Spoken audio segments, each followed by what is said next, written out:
નમસ્કાર દર્શક મિત્રો, મહાસપરા ન્યૂઝ લાઈવમાં આપનું સ્વાગત છે. આપણી સાથે હું જામ જયપલસિંહ જાડેજા અને આજે ભરૂચમાં જ્યારે અમારી ટીમ આવી છે ત્યારે સિનિયર પત્રકાર દિનેશભાઈ મકવાણાને મળશું અને આ ક્ષેત્રમાં ખાસ કરીને એક પત્રકાર ચોથો સ્તંભ હોય છે લોકશાહીનો. ચૂંટણી દરમિયાન રાજકીય નેતાઓ જે છે એની ચહેલ પહેલ વધારે હોય, પણ 5 વર્ષ દરમિયાન સતત લોકો સાથે સરકારની જે વાતો છે લોકો સુધીને લોકોના પ્રશ્નો સરકાર સુધી પહોંચાડવા માટે એક મધ્યસ્થી વચ્ચેની કડીનું જે કામ છે એ મીડિયા જગતનું છે.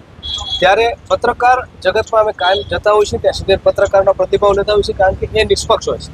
તો સાચું ચિત્રણ જે છે એ અમારા પત્રકાર મિત્ર પાસેથી જાણશું, દિનેશભાઈ પાસેથી, કે ખાસ કરીને લોકસભા સમગ્ર ગુજરાતમાંથી 26માંથી એક સીટ સુરતની જે છે એ અત્યારે જે છે બિનહરીફ થઈ ગઈ છે અને 25 સીટ ઉપર મહત્વની જે સીટ છે એમાં આ ભરૂચ સીટનો ઉલ્લેખ થાય છે. બીજી બનાસકાંઠાની બધી સીટો થાય છે, પણ ભરૂચમાં બેઠા છીએ ત્યારે આ સીટની શું તાસીર છે.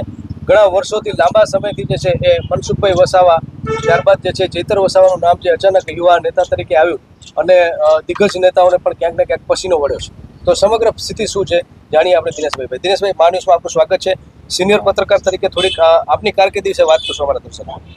ભરૂચ જિલ્લામાં આમ જોઈએ તો મીડિયા જગતમાં હું લગભગ 20 વર્ષથી સંકળાયેલો છું અને ભરૂચના રાજકારણની વાત કરીએ તો આ વખતે કાંટેકી ટક્કર રહી શકે છે, કારણ કે મનસુખભાઈ વસાવા લગભગ 6 ટર્મથી અહીંયા સાંસદ બનીને આવે છે, પરંતુ જે પ્રકારે કામ કરવું જોઈએ, જે પ્રકારે મત વિસ્તારમાં એમનું કાર્યાલય હોવું જોઈએ એ આ વખતે નથી, 6 ટર્મથી નથી.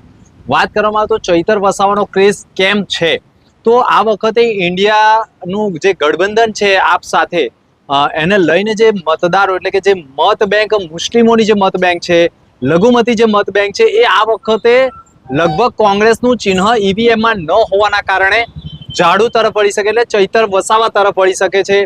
6 ટર્મમાં એક પણ વખત મનસુખ વસાવાએ આજ દિન સુધી મુસ્લિમ મતદારો સુધી પહોંચ્યા નથી. તેમના જે ઈદ હોય છે ત્યાં પણ નથી પહોંચ્યા. આ વખતે જે હાલની રમઝાન ઈદ થઈ એમાં ચૈતર વસાવા સામેથી જે મતદારો છે તેમને રીઝવવા હોય કે પછી ઈદની શુભેચ્છા આપવા માટે આ વખતે ઈદગાહ મેદાન ઉપર પહોંચ્યા હતા અને આ વખતે ઇન્ડિયા ગઠબંધનના કારણે ચૈતર વસાવાને ઘણો લાભ થઈ શકે એવી સ્થિતિ ઊભી થઈ છે. શરૂઆતથી મનસુખ વસાવાનું એક સૂત્ર હતું કે 5,05,500 મતથી ભરૂચ બેઠક જીતીશું, પરંતુ આ સૂત્ર અત્યારે બંધ થઈ ગયું છે, કારણ કે બંને વચ્ચે ટક્કર ચાલવાની છે અને બંને આમ જો તો મામા ભાણેજ પણ થાય છે.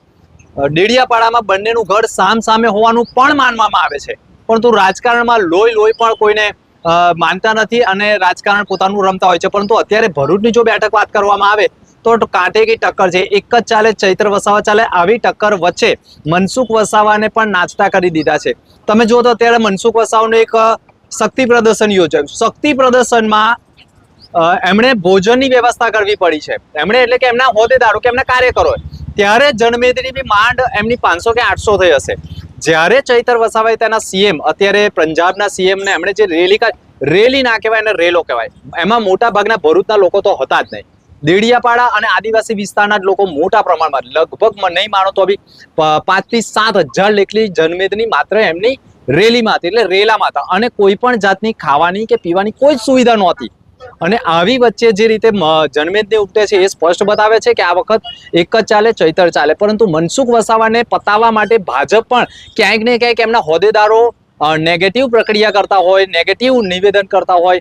અત્યારે તમે જોયું તો ભાજપમાં એક મેસેજ ફરતો થયો છે ભાજપના જ ગ્રુપમાં કે ભાઈ છેલ્લા 6 ટર્મથી સામાન્ય બેઠક હોવા છતાં આદિવાસી જ મનસુખ વસાવાને જ કેમ, તો બીજા કાર્યકરો કોણ છે, ગાભા મારવા માટે છે. આવા અનેક આક્ષેપો થયા છે, સોશિયલ મીડિયા પર મેસેજ વાયરલ થયા છે. એટલે ભાજપના જે હોદ્દેદારો છે દેખાવા પૂરતો જ પ્રચાર કરે, પણ જે પ્રકારનો પ્રચાર કરવો જોઈએ, મનસુખ વસાવા કેવી રીતે જીતે તેવા પ્રચાર કરને, એવું સ્પષ્ટ અહીંયા દેખાય છે કે પ્રચાર થતો જ નથી. એટલે ક્યાંક ને ક્યાંક ચૈતર વસાવા વચ્ચે ટક્કર રહેશે અને જીતવાના ચાન્સ પણ હોઈ શકે. જી, તમે જોશો તો 2014, 2019 અને 2024 આ 3 ચૂંટણીના જે સમીકરણો જે છે એ અપડાઉન થાય છે.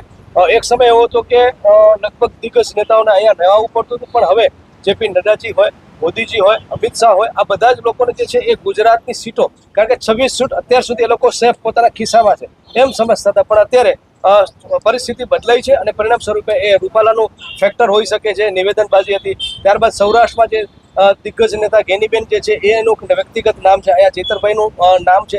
તો એના કારણે મને લાગે છે કે 5 થી 6 સીટ ઉપર અત્યારે ખૂબ કાંટેની ટક્કર છે.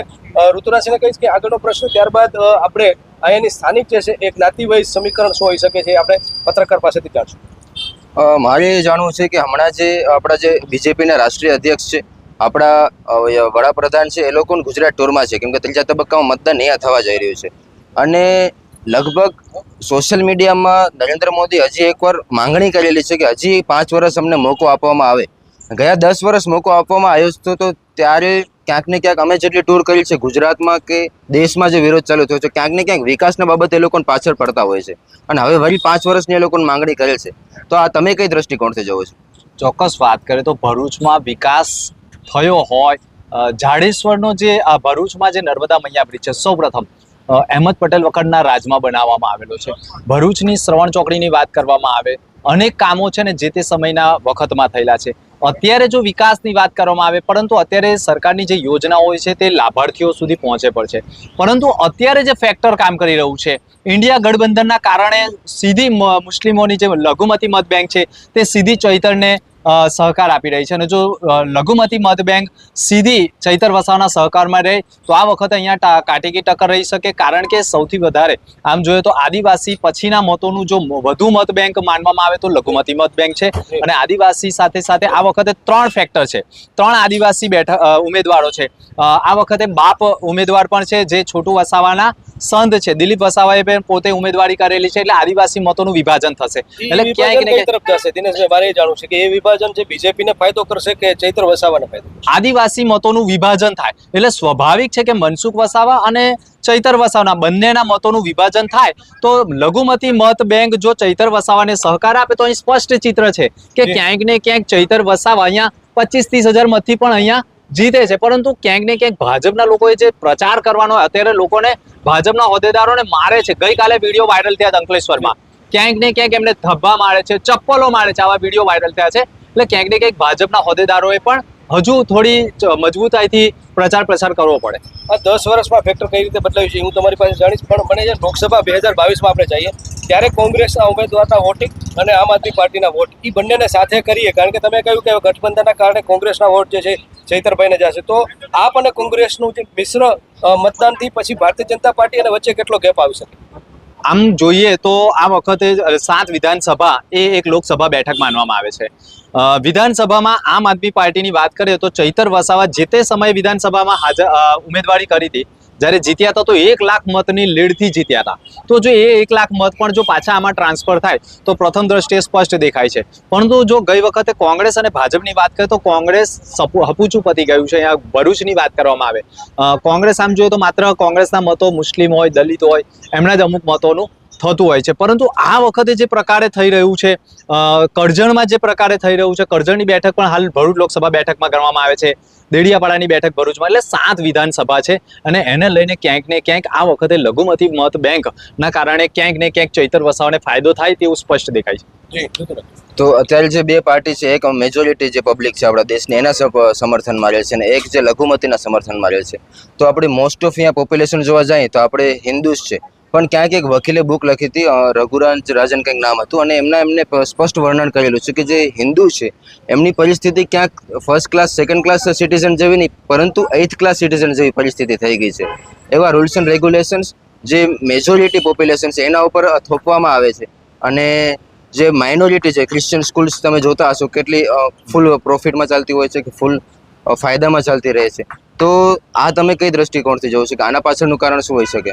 સૌથી પહેલા તો અહીંયા કોઈ જાતિવાદ કે ધર્મવાદ જોવાતો નથી. ઘણી વખત હોય છે, હમણાં તમે જો 2 કેસ એવા બની ગયા છે કે ભાઈ મતોનું વિભાજન કેવી રીતે થાય.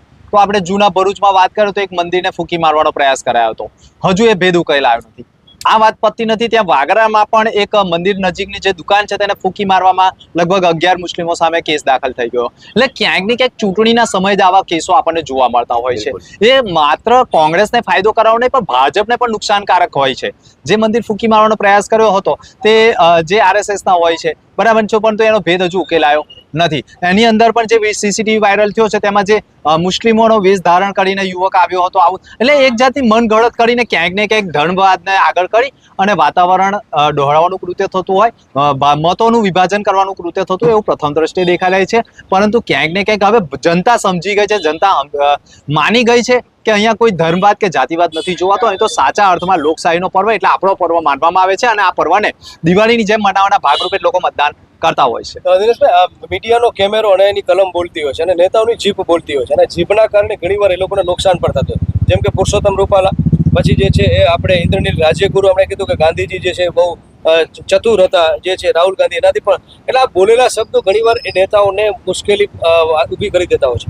અહીંયા હવે 4 થી 5 દિવસ બાકી છે, ત્યારે એવું બની શકે કે કદાચ એવા ફેક્ટર ઊભા થાય અને જે ગ્રાફ અત્યારે જોવા મળી શકે એમાં અપડાઉન થઈ શકે.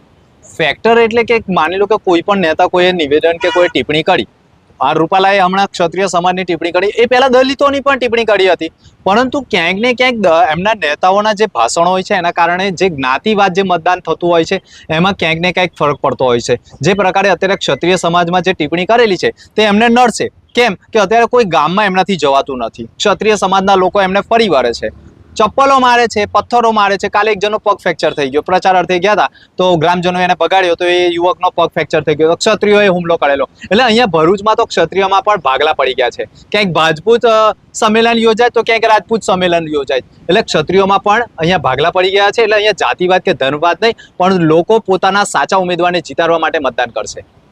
તો ક્યાંક ને ક્યાંક જે તમે વાત કરો છો જાતિવાદને, પણ ઇલેક્શન તો જે થવું જેની જરૂરિયાત છે, મૂળ એનું જે બેઝ છે એ તો વિકાસ હોવું જોઈએ. તો પરંતુ જ્યારે પોલિટિકલ પાર્ટીઝ અહીંયા ફાઇટ કરવા આવે છે ત્યારે એ લોકો મેજોરિટી માઇનોરિટી કે જાત ઉપર જતા રહે છે, રિલિજન ઉપર જતા રહે છે, મંદિર ઉપર જતા રહે છે. તો વિકાસમાં ક્યાંક ને ક્યાંક એ લોકોનો ચૂક એ લોકોનો માર ખાઈ જાય છે કે કેવી રીતે? ભરૂચમાં જો ધર્મવાદ કે જાતિવાદની વાત કરવામાં આવે તો અગાઉ શેરખાન પઠાણે ઉમેદવારી કરી હતી, લઘુમતીમાંથી તેઓ ઉમેદવારી કરી હતી, છતાંય તેઓએ મંદિરે જઈને પણ એની પૂજા કરી છે પાંડુળી માતાની. તો એવું કંઈ જરૂરી નથી. તો એને આદિવાસી મતોનું મળ્યા જ છે કે ભાઈ મુસ્લિમ જ છે એટલે મસ્જિદમાં જાય તો જ મુસ્લિમ મતદાન આપે એવું જરૂરી નથી. એમણે માતાજીની પણ પૂજા અર્ચના કરી હતી અને આદિવાસીઓએ પણ મતદાન કર્યું છે. એકચ્યુઅલી ખરેખર જે બેઝિક નીડ છે, જેમ કે નગર એટલે કે નળ, ગટર અને રસ્તા, આ બેઝિક છે. આરોગ્ય છે, શિક્ષણ છે, રોજગારી છે, આ બધા જે પ્રશ્નો જે છે એ ક્યાંક ને ક્યાંક બાજુમાં રહી જાય છે, ક્યાંક હિન્દુ મુસ્લિમમાં આવી જાય છે, ક્યાંક મંદિર મસ્જિદમાં રહી જાય છે. અચાનક જે છે એ ગાયની હત્યાનો મામલો બહાર આવે છે, અચાનક જે છે એ કેવી લાગણી ડૂબાઈ જતી હોય છે. તો શું લાગે છે કે મૂળ મુદ્દા ઉપરથી હટાવવાના પ્રયત્નો હોઈ શકે છે કે ખરેખર લોકોને બેઝિક નીડ, તમે તો મીડિયા છો, તમે તો લોકો સમક્ષ જતા હશો, ક્યાંક રસ્તાના પ્રશ્નો હશે, ક્યાંક રાશન કાર્ડના પ્રશ્નો હશે, અનેક પ્રશ્નો હશે, તો એનાથી આપણે હટી જઈએ છીએ. ક્યાંક ને ક્યાંક વાત કરીએ તો એક મુદ્દો જો આવતો હોય ત્યાં બીજો મુદ્દો લાવીને મૂકી દેવામાં આવે, એટલે મતદારોનું મગજ ભટકાવવાનું કામ થતું હોય છે. રહી વાત વિકાસની વાત, આજે બી જૂના ભરૂચમાં લોકોના ઘરમાં પાણી વરસાદે ભરાય જ છે. ગટર, ભૂગર્ભ ગટર યોજના લાય, જ્યારે ભૂગર્ભ ગટર યોજના બનાવવાની તો ઉપર તો રોડ બની જાય, પછી યાદ આવે કે ગટર યોજના બાકી હતી, પાણીની યોજના બાકી હતી. સૌથી વધારે ભરૂચ નગરપાલિકા જોઈ લો, જૂના ભરૂચમાં જોઈ લો, તાલુકા પંચાયત જોઈ લો, જિલ્લા પંચાયત જોઈ લો, ભાજપના હોદ્દેદારો જ કોન્ટ્રાક્ટર હોય. ઘરના છોકરા ઘંટી ચાટે છે ભાઈ. એટલે પ્રથમ દ્રષ્ટિએ એવું સ્પષ્ટ દેખાય છે કે ભાજપના હોદ્દેદારો છે ને પોતાનો રોટલો શેકે. હમણાં જ એક ભરૂચ જિલ્લાના એક ગામમાં ભરૂચ જિલ્લાના એક મોટા હોદ્દેદારના છોકરાએ એક કામ કર્યું છે મોટું, લગભગ 80 લાખનું કામ કરેલું છે, સરકારી ગ્રાન્ટ મંજૂર થઈ છે. અને કામ થઈ ગયા પછી જે એનો મૂળ જમીનનો માલિક છે બહાર આવે છે કે ભાઈ આ તો જમીન અમારી પ્રાઇવેટ હતી તો બાંધકામ કેવી રીતે થયું? તો એ 80 લાખ પાણીમાં ગયા. ભરૂચની વાત કરીએ તો ભરૂચની ઝૂંપડપટ્ટી વિસ્તારને નષ્ટ કરવા માટે આપણે સરકારી સરદાર આવાસ યોજના લાયા. શક્તિનાથમાં 500 આવાસ બનાવેલા છે, એક મકાન પણ રહેવા લાયક નથી. 19 કરોડનું આંધણ નગરપાલિકાએ કરી દીધું છે અને હજુ 6 કરોડનું લાઇટ બિલ ભરૂચ નગરપાલિકાનું બાકી છે. ગ્રાન્ટ મેળવવાના પ્રયાસ કરે છે લોન માટે. અત્યારે 19 કરોડનું જે આંધણ કર્યું, એક મકાન પણ રહેવા લાયક નથી. તો ક્યાંક ને ક્યાંક છે ને ગરીબોના નામે અને વિકાસના નામે માત્ર ભ્રષ્ટાચાર જ થતો હોય ને ભરૂચમાં તો સૌથી વધારે ભ્રષ્ટાચાર થયેલો હોય. પરંતુ અહીંયા જિલ્લા વહીવટી તંત્ર દ્વારા પણ જે પ્રયાસ થયા છે, આ વખતે સૌપ્રથમ વખત પત્રકારોએ બેલેટ પેપરથી મતદાન કર્યું. આજ દિન સુધી પત્રકારોને બેલેટ પેપરથી મતદાન કરવાનો મોકો નહોતો મળતો. ભરૂચમાં જે 80 વર્ષની ઉપરના જે વૃદ્ધો હોય છે, વય વૃદ્ધો હોય છે, એમને પણ જે પ્રકારે એમના ઘર સુધી પહોંચીને એમને મતદાન કર્યું. એટલે આ વખતે મતદાનની ટકાવારી પણ વધશે. પરંતુ મતદાન ટકાવારી વધવા પાછળ કોને ફાયદો થશે એ એક સવાલ આજે લોકોમાં ઊભો થયો છે. પરંતુ અહીંયા જે લહેર ચાલી રહી છે ક્યાંક ને ક્યાંક જે પ્રકારે વિધાનસભામાં છોટુ વસાવાની રાજકીય કારકિર્દી પતી ગઈ એવી રીતે આ લોકસભામાં કદાચ મનસુખ વસાવાની કારકિર્દી રાજકીય પક્ષે પતી જાય અને ભાજપના જ લોકો પતાવી દે તો એમાં કોઈ શંકાને સ્થાન નથી. એટલે એને સત્તાનો નશો છે કે પછી એ સત્તા પચાવી નથી શકતા? કારણ કે ઘણા વિડીયો વાયરલ થતા હોય છે બેફામ ક્યાંક ને ક્યાંક વાણી વિલાસ કરવો, કોઈ કાર્યકર્તા યા તો પછી વ્યક્તિ જ્યારે એની જરૂરિયાત પૂરા કરવા માટે ફોન કરે તો ફોન ઉપર વાતો કરવી, એવા વિડીયો વાયરલ થાય છે. તો શા માટે લોકો આટલા વર્ષોથી, એનામાં કંઈક પ્લસ પોઈન્ટ તો હશે કે જે છે એને મનસુખભાઈને વારંવાર જે છે લોકો એને મત આપે છે અને સામે પક્ષે એના પ્રત્યે નારાજગી પણ છે, તો આ બંને કઈ રીતે જોઈ શકાય? ગયા 5 વર્ષ કરતા પહેલા આ વર્ષમાં વધારે પડતી નારાજગી છે. રહી વાત મનસુખ વસાવા સ્પષ્ટ બોલા છે. તમે જુઓ તો કરજણ અને ડમ્પરની અડફેટે, ભાજપનું જ ડમ્પર હતું, ડમ્પરની અડફેટે મોટરસાયકલ વાળાને અકસ્માત થયો. આખું પરિવાર એટલે કે એની પતિ, પત્ની અને બાળક ઘટના સ્થળે મરી ગયા. પોલીસને ખબર છે, મામલતદારને ખબર છે. બીજા દિવસે મનસુખ વસાવા સ્થળ ઉપર પહોંચે છે. 24 કલાક સુધી તેના સ્થળની નિરીક્ષણ નથી થતું. તો સ્વાભાવિક છે, મનસુખ વસાવાએ મામલતદારને ગાળો દીધી તો મામલતદાર કેમ નથી સ્થળ પર આવતા, કેમ ઘટના બને તો સ્થળ પર નથી પહોંચતા, કેમ કાર્યવાહી નથી કરતા, ડમ્પર કોના ઇશારે ચાલે? અહીં ભરૂચમાં માત્ર તમે જુઓ તો ખાસ કરીને વાત કરીએ તો લોકો કોંગ્રેસમાંથી ભાજપમાં કેમ જોડાય છે? અત્યારે એક શહેર પ્રમુખ કોંગ્રેસમાંથી ભાજપમાં જોડાય, 85 લાખ રૂપિયાનું બિલ એનું જિલ્લા પંચાયતમાં બાકી પડે છે. અંકલેશ્વરના સારંગપુર ગામના ડેપ્યુટી સરપંચનો એક વિડીયો વાયરલ થયો છે. 3.25 કરોડ રૂપિયાના બાકી પડતા હતા, એને દવા પીવાનો વારો આવે એવી સ્થિતિ હતી, એટલે કોંગ્રેસમાં જોડાય જેવો વિડીયો વાયરલ કરેલો છે. એટલે ક્યાંક ને ક્યાંક જ્યારે ચૂંટણીમાં ભરતી મેળો થતો હોય તો નેતાઓ પોતાના ફાયદા માટે, પોતાના સ્વાર્થ માટે આ રાજકારણ એટલે કે બીજા પક્ષમાં જોડાવાનું કૃત્ય કરતા હોય છે. એક આદિવાસી છોકરાએ મનસુખભાઈને કંઈક પોતાની રજૂઆત કરી હતી અને મનસુખભાઈ એમને કંઈક અભદ્ર શબ્દો બોલ્યા હતા, એવો વિડીયો વાયરલ. તો આ બધી શું છે? નેતા તો પ્રજા માટે હોય છે, તો એ જ્યારે પ્રજા એમને પ્રશ્ન પૂછે છે ત્યારે નેતાને શા માટે નથી ગમતું, એવા વિડીયો વાયરલ આવે છે. તમને એવું ધ્યાનમાં આવે છે કંઈ? માની લો કે હું સિનિયર પત્રકાર છું ને મને કોઈ ઠેલ્યો આવીને એવું કહે કે તમે આ કામ નથી કર્યું, તો મનસુખ વસાવાને એક સાંસદ, 6 ટર્મનો સાંસદના સભ્યને એટલો પાવર તો હોવો જોઈએ કે હું એક મંત્રી જેવો પાવર રાખું છું. એટલે એક સામાન્ય વ્યક્તિ આવીને સાંસદને એવું પૂછે કે ભાઈ આ પાણી કેમ નથી આવતું, તો અકળાઈ જવું. એટલે કેમ ભાઈ આવશે, થશે. આનાથી અગાઉ એક વિડીયો વાયરલ થયો હતો કે ભાઈ ટાવર નથી આવતો, અમારા ગામમાં નેટ નથી ચાલતું, તો કે ભાઈ ટાવર આવશે. પછી એને પાછું પૂછે કેમ નહીં આવે. એટલે ક્યાંક ને ક્યાંક મનસુખ વસાવા ભલે આખા બોલા હોય પણ ક્યાંક ને ક્યાંક અકળામણ આવી જતી હોય છે. અને નેતાઓમાં વસ્તુ હોય જ છે કે કોઈ સામાન્ય વ્યક્તિ જ્યારે કોઈ સવાલ પૂછે તો સ્વાભાવિક છે કે નેતા પોતાનો જવાબ એને કડક શબ્દમાં આપતો હોય છે. જી, તો અત્યારે જે સરકાર વાત કરી રહી છે કે અમે જે વિકાસના કામો નથી કરી શક્યા, એની પાછળનું કારણ ક્યાંક ને ક્યાંક એ છે કે 70 વર્ષ કોંગ્રેસ સરકાર રાજ કરી ગઈ છે. તો એ લોકોને જે કામ કર્યા છે અમે ક્યાંક ને ક્યાંક એને કમ્પન્સેશન કરવા માટે અહીં આવ્યા છીએ. અને એ લોકોને 10 વર્ષ તો સત્તામાં એ લોકોને કાઢ્યા જ છે ને જ્યારે ઇલેક્શન આવે છે ત્યારે એ લોકોને વાયદાએ ઘણા કરેલા છે. ખેડૂતના ખાતામાં 2 લાખ રૂપિયા ટ્રાન્સફર કરશું ને બીજાને અમે સ્કીમો લાવશું. અને ક્યાંક ને ક્યાંક અમે ગુજરાતમાં ફરી છીએ તો અમે જોઈએ છીએ કે ખેડૂત નારાજ છે. એ લોકોને જે વાદા કરવામાં આવ્યા હતા એ પૂર્ણ નથી થયા હજી સુધી. અને હવે જો 2024નો વળી માહોલ બને છે તો વળી વાદા કરવામાં આવ્યા છે કે પેટ્રોલ મફત કરી નાખશું, 3rd લાર્જેસ્ટ ઇકોનોમી અમે બનાવી નાખશું. તો આ તમે કઈ દ્રષ્ટિ જોવો છો કે ભૂતકાળને કોંગ્રેસના ખંભે નાખી દેવાનું ને ભવિષ્યકાળમાં ખોટા વાયદા કરવાના ગયા 10 વર્ષમાં? જો લાલચ હોય ને, કોઈ છોકરાને ઘરમાં ચોકલેટ જોઈતી હોય તો એ માંગવા નહીં જાય, એના મમ્મીને એવું કહેશે કે મને ચોકલેટ આપ, નહીં આપે તો એ છીનશે. હું પોતે વાત કરું છું, આજે 1 થી 10 ધોરણ ભણેલો છું, તો હું કઈ સ્કૂલમાં ભણ્યો? એટલે કોંગ્રેસના રાજમાં બનેલી સ્કૂલમાં હું આજે ભણેલો છું અને આજે પત્રકાર બનેલો છે. તમે જાતે મતદાન કરો છો, એ કેન્દ્ર કઈ સ્કૂલ, કયા જમાનાનું છે? કોંગ્રેસના જમાનાનું છે. તો કોંગ્રેસે ક્યાં વિકાસ નથી કર્યો? હા, જીએસટી જે તે સમયે પણ નહોતા લાવ્યા. અત્યારે જીએસટી છે એના ભાગરૂપે વિકાસ થાય છે, પબ્લિકના રૂપિયે જ વિકાસ થાય છે. માત્ર જસ નેતાઓ કાઢતા હોય છે, બાકી વિકાસ તો જીએસટીમાંથી જે રૂપિયા લેવામાં આવતા હોય છે એમાંથી જ આ વિકાસ થતો હોય છે. અને સ્વાભાવિક છે કે જે ભાજપ સરકાર હોય, જે યોજના લાવતી હોય કે ભાઈ વૃદ્ધ પેન્શન યોજના હોય કે આરોગ્ય શાખા, આજે સિવિલ હોસ્પિટલ 1 રૂપિયાના ટોકનમાં આપી દીધી છે. 1 રૂપિયાના ટોકનમાં ભરૂચ સિવિલ હોસ્પિટલ આપી દીધી છે. આ જે તે કોંગ્રેસ આપવાનું જે છે દિનેશભાઈ, એ લોકોને બહુ સરળતાથી ફાવે છે. જેમ કે અમારા કચ્છની વાત કરીએ તો જીકે જનરલ હોસ્પિટલ છે, ક્યાંક પોર્ટ અપાઈ ગયા છે, ક્યાંક રેલવે સ્ટેશન અપાઈ ગયા છે, ક્યાંક એરપોર્ટ અપાઈ ગયા છે. આ આપવાની જે વાત છે એમને બહુ ગમે છે ભાજપને. અને ક્યાંક ને ક્યાંક કુદરતી સંપત્તિ છે એ પણ એ લોકોને આપી દેતા હોય છે ઇન્ડસ્ટ્રીયલાઇઝેશન, ખાનગીકરણ માટે. એને વેચવું બહુ ગમે છે. એટલે આ દાતારી છે કે શું છે? આમાં એવું છે, અહીંયા ખરીદવા વાળા છે, વેચવા વાળા પણ છે. કોંગ્રેસે અત્યાર સુધી કોઈ વસ્તુ વેચી હોય એવું તમે જોયું? BSNL નો જે પ્લાન્ટ, BSNL જે લાઈન ચાલતી હતી, અત્યારે તમે જો લોકોના ઘરમાં ટેલિફોન જોવા નહીં મળે. કેમ કે લાઈન બંધ થઈ ગઈ છે, કારણ લોકો એને મળતા નથી, એમાં ફાયદો નથી થતો. આવું જમાનામાં મેં જોયું છે, હું જાતે ટેલિફોનથી ફેક્સ કરતો હતો. હું જે તે સમય પત્રકારત્વ કરતો હતો જૂના લગભગ આથી 15 વર્ષ પહેલા, તો હું ફેક્સથી, અત્યારે તો ફોટો સોશિયલ મીડિયા આટલો જમાનામાં સ્પીડનો જમાનો ચાલે છે, લોકોમાં ક્યાંક ને ક્યાંક જાગૃતતા જોવા મળી છે. અત્યારે તમે જો ક્ષત્રિયના વિરોધમાં કોઈ પણ જગ્યાએ કોઈને મારવાનો હોય, કોઈને ભગાડવાનો હોય તો પબ્લિક વિડીયો બનાવે છે. કેમ કે હવે પબ્લિકને મીડિયા ઉપર ભરોસો નથી, મીડિયા પર ભરોસો નથી. એનું કારણ શું છે કે મીડિયાને એવું સમજે કે ભાઈ સરકારે મીડિયાને ખરીદી લીધી હશે, પૈસા આપ્યા છે, એમનો પ્લાન છે, એમના કર્મચારીઓને પગાર ચૂકવવાનો, આમ કહીને હવે મીડિયા સાચું નથી બતાવતી. એટલે હવે લોકો મીડિયાને પણ ગોદી મીડિયા કહે છે. એટલે લોકોમાં જાગૃતતા આવી ગઈ છે, મોબાઈલમાં વિડીયો કરીને સીધું સોશિયલ મીડિયા પર વાયરલ કર્યું. આવનાર જમાનામાં મીડિયા નીકળી જશે, સોશિયલ મીડિયાનો જમાનો ચાલશે એવું સ્પષ્ટ દેખાય છે. એવી જે ઘટના લાલબત્તી સમાન આપણા સૌ માટે, કારણ કે આ મીડિયા જગત માટે જે ઇલેક્ટ્રોનિક મીડિયા અને પ્રિન્ટ મીડિયા, એની સામે સવાલો ઊભા થવા માંડ્યા છે. નેશનલ ટીવીના જે મહિલા પત્રકાર જે અહીંયા આવે છે સૌરાષ્ટ્રમાં, અને એમને જે છે એમાં કે ગો બેક કરીને એમનું જે છે એમને પાછા હેલિકોપ્ટરમાં ચડાવી દેવામાં આવે છે. આ બધી જ વસ્તુને તમે કઈ રીતે જુઓ છો? ખરેખર આજે વાજપેયીજીનું મેં એક વચન વાંચ્યું કે ડરા હુઆ પત્રકાર और बिका हुआ पत्रकार લોકશાહી કે लिए वो है एक जोखम है. તો એ કઈ રીતે તમે જુઓ છો? કારણ કે હવે મીડિયા જગત સામે પણ સવાલો ઉઠ્યા છે ને, લોકોમાં આપણે વિશ્વાસ કદાચ બહુ લાંબો સમય ટકાવી શકશું કે કેમ?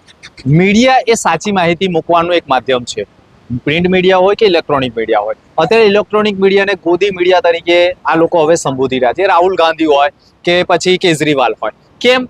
તો ભાઈ કે જે મીડિયા છે, સવારે તમે ચેનલ ખોલો કોઈ બી ચેનલ તો સીધું ભાજપનું છે. એટલે સ્વાભાવિક છે કે લોકોને એવું લાગે કે ભાઈ ભાજપની ચેનલ છે કે ભાઈ કોંગ્રેસની ચેનલ છે. મીડિયા એ પોતાનો ચોથો સ્તંભ છે અને એ પોતાની પ્રતિક્રિયા, પોતાની વેદના મૂકતો જ હોય છે. ભરૂચમાં મોટા ભાગના જે મીડિયા હોય છે, અત્યારે જે તમે જુઓ તો રાજનીતિમાં સૌથી વધારે સોશિયલ મીડિયામાં જે ચેનલો ચાલતી હોય છે, જે રીતે આપની ચેનલ હોય કે પછી કોઈ બીજી ચેનલ હોય, કે એ લોકો એને વધારે પડતી ચેનલ, માની નિર્ભયા હોય કે નવજીવન ચેનલ હોય, આ બધાને આ લોકો છે ને વધારે પડતા છે ને યુટ્યુબ વાળા ચેનલોને વધારે નેતાઓ પ્રોત્સાહન નથી આપતા. જે વિપક્ષના લોકો હોય એ જ પ્રોત્સાહન આપે છે અને એ ચેનલ ચાલે પણ છે. કેમ લોકો નેશનલ મીડિયામાં નથી જતા? કેમ આ મહત્વ નથી આપતા? એટલે ક્યાંક ને ક્યાંક મીડિયાને હવે આપણે પોતે છબી ખડાવતા હોય, ગોદી મીડિયા એક ભૂમિકામાં આવી ગયો એવું લાગે. એટલે ખરેખર મીડિયા પોતાની ભૂમિકા ભજવે છે, સ્પષ્ટ ભજવે છે, પણ ક્યાંક ને ક્યાંક ગોદી મીડિયા એટલે કે ક્યાંક ને ક્યાંક ગોદી મીડિયા તરીકેની એક છાપ ઊભી કરી દીધી છે. પરંતુ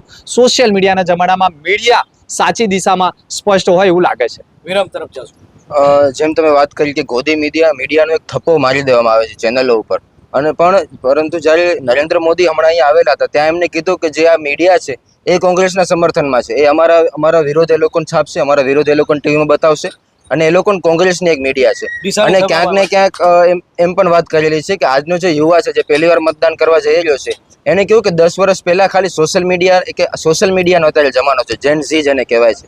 તો એ ત્યારના જમાનાની સ્થિતિ જોવે, 10 વર્ષ પહેલા શું સ્થિતિ હતી આપણા દેશની, ને એ હિસાબે વોટ આપે. પણ ક્યાંક ને ક્યાંક આજનો યુવા છે એ સોશિયલ મીડિયા યુઝ કરે છે, ને સોશિયલ મીડિયા ઉપર આજે જે ભાજપાનો વિરોધ થાય છે, ધ્રુવ રાઠીના તમે વિડીયો જુઓ, માત્ર ટીવીમાં મોબાઈલમાં નહીં પરંતુ મોટા મોટા હોર્ડિંગ લાગેલા હોય છે ત્યાં ચાલુ થઈ જાય છે. તો ક્યાંક જે જેન ઝી છે જેને આ આવકારી રહ્યા છે નરેન્દ્ર મોદી, ક્યાંક એમને પોતાના પગ ઉપર જ વાર કર્યો છે એવું જણાવી શકાય? સૌથી પહેલી વસ્તુ તો માની લો કે હવે તો ઘણા નેતાઓએ પોતાની યુટ્યુબ ચેનલ ચાલુ કરી છે. તમે જોતા જશો, બરાબર? કેમ નેતાઓ યુટ્યુબ ચેનલ ચાલુ કરે? એને ખબર છે કે મીડિયા મારું સમાચાર નહીં લે તો હું યુટ્યુબ થકી તો હું લોકોને મોકલીશ. સોશિયલ મીડિયાના જમાનામાં તમે અહીંથી અમદાવાદ જાઓ તો અમદાવાદમાં તમે ગાડીમાં બેઠા હોય તો ગાડીમાં તમે મોબાઈલમાં જ સમાચાર જોઈ લો છો કે તમે આ વિડીયો શું આવ્યો છે, આ ગ્રુપમાં શું આવ્યું છે. મારા જ ગ્રુપમાં 400 ગ્રુપ છે મારા મોબાઈલમાં, બરાબર? તો સ્વાભાવિક છે કે હું મારા 400 ગ્રુપમાં મારા સમાચારની લિંક નાખતો હોય તો લોકોને રસ્તામાં જોવા મળે તો ટીવી શું કરવા જોવે? એટલે ક્યાંક ને ક્યાંક મીડિયા એટલે કે મીડિયા કરતાં જે અત્યારે સોશિયલ મીડિયા જે ચાલે છે, યુટ્યુબ હોય, ઇન્સ્ટાગ્રામ હોય, સોશિયલ, એમાં જે સમાચાર આવે છે એને વધારે પડતા આ લોકો માન આપે છે. જે મતદારો હોય છે, પબ્લિક હોય છે, એને વધારે પ્રોત્સાહિત કરે છે કે ભાઈ ભલે આ સોશિયલ મીડિયા ચેનલ છે પરંતુ તે સાચી માહિતી મૂકે છે. હમણાં 2-3 દિવસ પહેલા જ ભરૂચમાંથી ક્ષત્રિય સમાજના 2 આગેવાનોની ધરપકડ કરવામાં આવી. 20 કલાક. એક સુપ્રીમ કોર્ટનું એક જજમેન્ટ છે કે કોઈ પણ વ્યક્તિની ધરપકડ કરવી હોય તો તેને સૌપ્રથમ નોટિસ આપવાની. સુપ્રીમ કોર્ટના હનિયા સાહેબનું જજમેન્ટ છે. તો એને રાતે 1:30 વાગે સંદીપ માંગરોલા અને વીરપાલસિંહની ધરપકડ કરવામાં. ધરપકડ કર્યા પછી 2 કલાક પછી જે જગ્યાએથી એની ધરપકડ કરવામાં આવે છે, પીઆઈ એનું ડીવીઆર ઉંચકી જાય છે. જો કોઈ ગુનો બન્યો હોય તો ડીવીઆર ઉંચકી જવાય. તો એણે જે ફરિયાદ કરી છે એમાં 1 દિવસનો રિપોર્ટ પણ માંગવામાં આવ્યો ચૂંટણી કમિશનરે કે ભાઈ આ તમે ડીવીઆર કેમ ઉઠાવ્યો, એની અટકાયત કેમ કરી. એટલે ક્યાંક ને ક્યાંક છે ને હવે નેતાઓ પોતે પોતાની ચેનલો ચાલુ કરી રહ્યા છે, યુટ્યુબ ચેનલો ચાલુ કરી રહ્યા છે, કારણ કે મીડિયા સહકાર ન આપે તો પણ તેઓ પોતે આત્મનિર્ભર બની રહ્યા છે. એ અંતિમ પ્રશ્ન દિનેશભાઈ, ખાસ કરીને પ્રજાને શું અપીલ કરશો? કારણ કે ઘણીવાર ઓછું મતદાન થતું હોય છે, એ લોકશાહી માટે જોખમી હોય છે અને એ 5 વર્ષ માટે આપણે ક્યાંક ને ક્યાંક પછી પસ્તાવાનો વારો આવે છે. તો એક પત્રકાર જગત તરીકે જ્યારે તમે પ્રશ્નોને ફેસ કરો છો, લોકો પોતાની જવાબદારી નૈતિકતા રીતે સમજતા નથી. કારણ કે આજે મતદાન છે એટલે ક્યાંક ફરવા જતા રહેશે, પણ એ પોતાનો કિંમતી મત નથી આપતા અને પરિણામ સ્વરૂપે 5 વર્ષ સમસ્યાઓનો પોટલો લઈ અને પત્રકાર સામે આવશે કે ભાઈ અમારી આ સમસ્યા છે, અમને આ કામ નથી થતું. શું કહેશો એક પત્રકાર તરીકે તમામ જે મતદારો છે આ બેઠકના? ભરૂચ જિલ્લાની બેઠકોની વાત કરીએ, ભરૂચ જિલ્લાની લોકસભામાં 7 વિધાનસભા સમાયેલી છે. ભરૂચ જિલ્લાની 5 છે, કરજણની અને ડેડિયાપાડીની, આમ કહીને 7 વિધાનસભા છે. આ વખતે આ બેઠક ઉપર મતદાન વધુ પ્રમાણમાં થશે, કારણ કે ચૂંટણી વિભાગના જે અધિકારી છે કલેક્ટર તુષાર સુમેરા, એમના દ્વારા જે પ્રયાસ કરવામાં આવ્યા છે 80 વર્ષની ઉપરના જે વયવૃદ્ધો હોય છે તેમના ઘર સુધી પહોંચીને તેમને મતદાન કરાવવું. તદ ઉપરાંત જે અધિકારીઓ કર્મચારીઓ જે ચૂંટણીમાં જે મતદાનના સમયે ફરજ પર રહેતા હોય છે તેમનું અત્યારે બેલેટ પેપરથી મતદાન. સૌથી મહત્વની વસ્તુ એ છે કે હાલે એટલે કે આજના દિવસે પણ પત્રકારો માટે સૌપ્રથમ વખત બેલેટ પેપરથી મતદાન કરાવ્યું છે, કારણ કે ચૂંટણીના સમયમાં મતદાનમાં જે કવરેજમાં મીડિયા પણ વ્યસ્ત રહેતું હોય છે અને તે પણ પોતાનું મતદાન નથી કરી શકતા, અને જો મતદાન કરે તો તેને સાંજે લાઇનમાં પણ ઊભું રહેવું પડે છે. એટલે ક્યાંક ને ક્યાંક જિલ્લા વહીવટી તંત્ર દ્વારા ચૂંટણી મતદાન જાગૃતિને લઈને એક આ વખતે સારો પ્રયાસ કર્યો છે અને આ વખતે ભરૂચ જિલ્લામાં કદાચ વધુમાં વધુ મતદાન થાય તેવા પ્રયાસ કલેક્ટરે કરેલા છે. જી, ખૂબ ખૂબ આભાર. આ એક ચોથી જાગીરનો અવાજ છે, એક ચોથી જાગીરની દ્રષ્ટિ છે, અને જેમ લોકશાહીના 4 સ્તંભ છે અને 4 સ્તંભની સ્થિતિ શું છે એ આપ જાગૃત નાગરિક જાણતા હશો. એટલે આ 4 સ્તંભમાંથી એક સ્તંભ પણ જો નબળો પડે ત્યારે લોકશાહીની ખુરશી છે ડગમગતી હોય છે. પણ એની માટે સૌથી પહેલા જવાબદાર જે છે આપ એટલે કે નાગરિકો. તો મતદાન કરીને લોકશાહીના પર્વને ઉજવી, કારણ કે 5 વર્ષનો સવાલ છે અને પછી આપણે એમ કહીએ કે ભાઈ અમારી આ સમસ્યાઓ છે, પણ નૈતિકતા રીતે તમારી આ લોકશાહીના પર્વને મતદાન કરીને ઉજવવાનું છે. કુલદીપ ગઢવી, ઋતુરાજ સિંહ, વિનોદ સાધુ સાથે જયમલસિંહ જાડેજા, મા ન્યૂઝ, ભરૂચ, ગુજરાત.